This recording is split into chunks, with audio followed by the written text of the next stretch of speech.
Penguatan di sisi maritim menjadi penting dalam perjalanan menuju Indonesia Emas di tahun 2045 mendatang. Hal ini menjadi mungkin dilaksanakan setelah Presiden memberikan restu untuk Menteri Pertahanan melakukan hal yang diperlukan dan mendapatkan dukungan penuh terutama dalam hal finansial.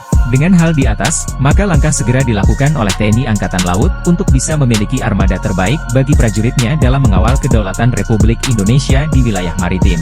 Pentingnya kekuatan laut yang memumpuni bisa membuat negeri ini menjadi negeri yang disegani selain dari segi diplomasi dan kerjasama sangat kuat. Nyatanya, Menteri kita juga tidak kalah dengan militer negara maju lainnya. Melansir dari beberapa sumber tanpa banyak membuang waktu, beberapa waktu lalu, galangan kapal terkemuka asal Perancis yakni Naval Group melakukan wawancara dengan Kepala Staf Angkatan Laut, Laksawana TNI Dr. Muhammad Ali. Menurut kabar yang beredar, Kasal memang sedang melakukan kunjungan ke galangan kapal itu.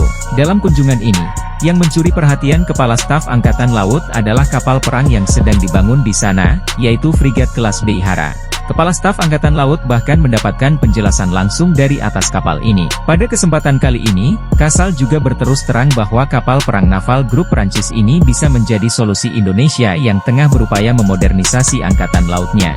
Menurutnya, hal ini bisa menjadi salah satu pilihan untuk memengkapi armada karena mengingat Indonesia adalah negara kepulauan besar yang membutuhkan kapal permukaan maupun kapal selam. Di sisi lain, Indonesia juga sedang mendalami modernisasi besar-besaran pungkas Kepala Staf Angkatan Laut. Kapal perang yang mencuri perhatian Kepala Staf Angkatan Laut sejatinya bernama Frigat FDI atau frigatnya de Taille Intermediare. Namun Naval Group membuat varian ekspornya dan kemudian diberi nama kelas Belhara. Ini adalah kapal perang kelas menengah yang dirancang untuk menjadikan peperangan anti kapal selam ini termasuk produk baru. Karena prototipe kelas Belhara pertama kali diluncurkan baru bulan Oktober pada tahun 2016 lalu. Kendati kelas menengah, Naval Group tidak tanggung-tanggung membuatnya dengan memasangkan berbagai persenjataan. Frigat kelas Belhara ini dilengkapi dengan senjata-senjata untuk menjalankan peperangan anti permukaan, peperangan anti kapal selam, peperangan anti pesawat, patroli, keamanan maritim, pengendalian zona ekonomi eksklusif, peperangan asimetris, dan lain-lain. Jelas Naval Teknologi pada 18 Juni 2020. Secara desain, kapal ini memiliki panjang 122 meter dan berbobot sampai 4.500 ton.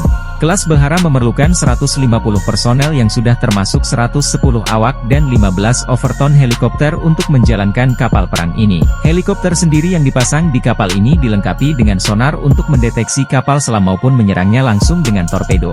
Secara diri besar, frigat kelas Belhara dilengkapi dengan otomelara berukuran 76 mm atau 127 mm.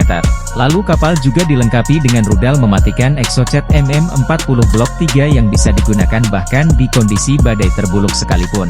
Apalagi TNI Angkatan Laut sudah cukup lama mengoperasikan rudal jenis ini sehingga tidak perlu adaptasi lagi. Kelas Belhara juga memiliki stasiun peluncur rudal vertikal untuk menjalankan peperangan permukaan ke udara. Dan terakhir, tentu saja sebagai kapal perang anti kapal selam, kelas Belhara juga dilengkapi dengan torpedo.